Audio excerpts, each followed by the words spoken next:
So hello everyone. तो आज मैं आपके लिए लेके आया cloud problem from the chapter 9 applications of trigonometry. It is very very important question from the exam point of view.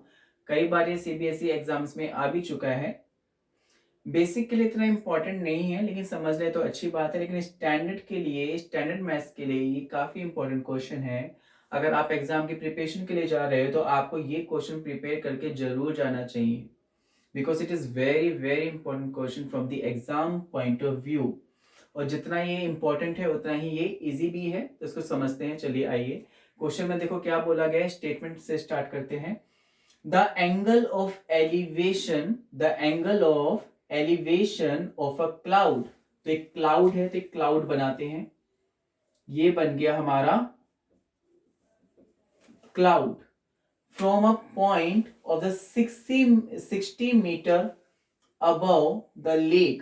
अब इस पॉइंट को, इस क्लाउड को देखा जा रहा है, लेकिन कहां से देखा जा रहा है? लेक के ऊपर एक 60 मीटर कोई पॉइंट है, वहां से इसको देखा जा रहा है। ये हो गई हमारी लेक, और लेक के ऊपर हो गया ये 60 मीटर अबव कोई पॉइंट। अब इस पॉइंट से क्या करा जा रहा है? इसको देखा जा रहा है। और जब इसको देख रहे हैं तो उस समय बनता है एंगल ऑफ एलिवेशन। कितने डिग्री का बनता है?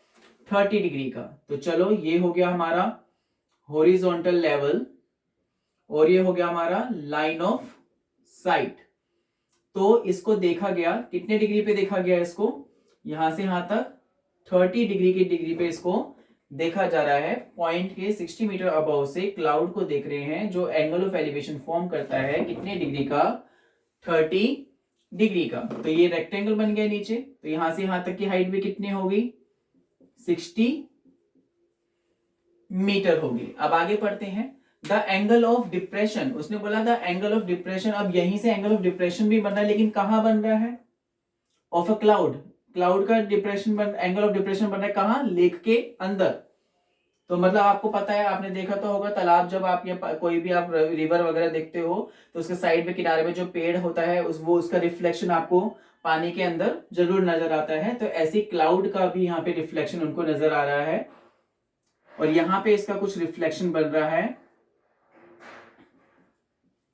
Reflection of cloud under lake.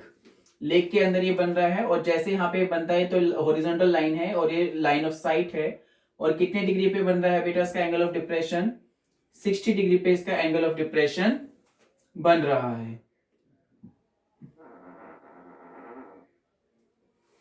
ठीक है।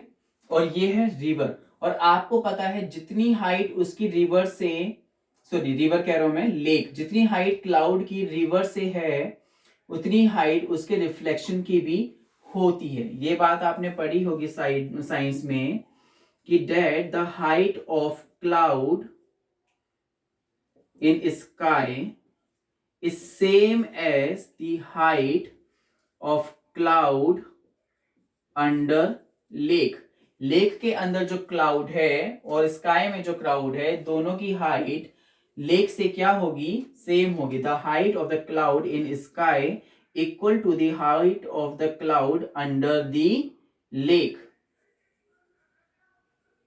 ओके, तो दोनों की हाइट बराबर। इस हाइट को मैं कैपिटल एच लेट कर लेता हूं, और इस हाइट को भी मैंने कैपिटल एच लेट कर लिया। इनके नाम दे देते हैं ए बी सी डी, और इस पॉइंट का नाम मैंने दे दिया ई। तो अब मुझे करना क्या है? Find the height of the cloud. मुझे हाइट ऑफ द क्लाउड निकालनी है। इन शॉर्ट मुझे निकालना क्या है? मुझे फाइंड करना है एच।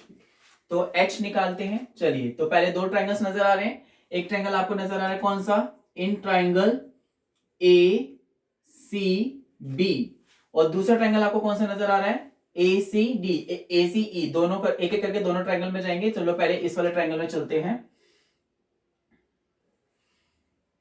तो 10 30 इज इक्वल टू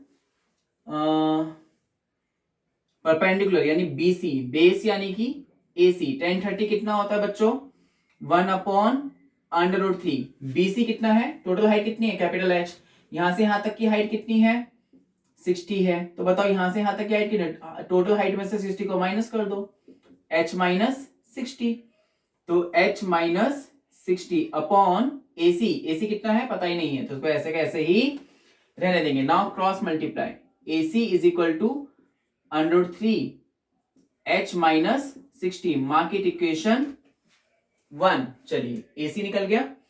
अब हम बढ़ते हैं दूसरे ट्राइंगल में। In triangle ACE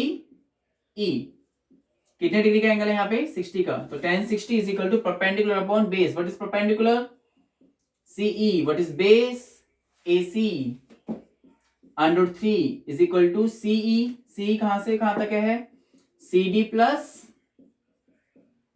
DE, AC। चलिए AC की वैल्यू तो मुझे पता लग गई ना, तो इसको लिख देते हैं, AC की वैल्यू को लिख देते हैं। पहले बताओ CD की वैल्यू कितनी है, CD की वैल्यू आपको नजर आ रही होगी 60, और फिर DE यानी यहां से आगे की हाइट जो हमारी क्या है, कैपिटल H। AC तो मैं निकाल चुका हूं, एक इक्वेशन 1 देखिए, पुट कर दीजिए यहां पे, कहां से आया मेरे पास ये, फ्रॉम 1। चलो क्रॉस मल्टीप्लाई,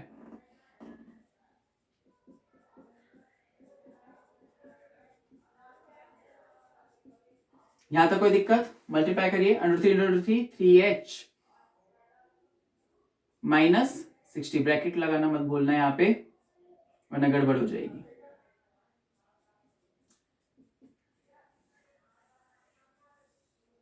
थ्री को अंदर इंटू कर लीजिए ब्रैकेट में,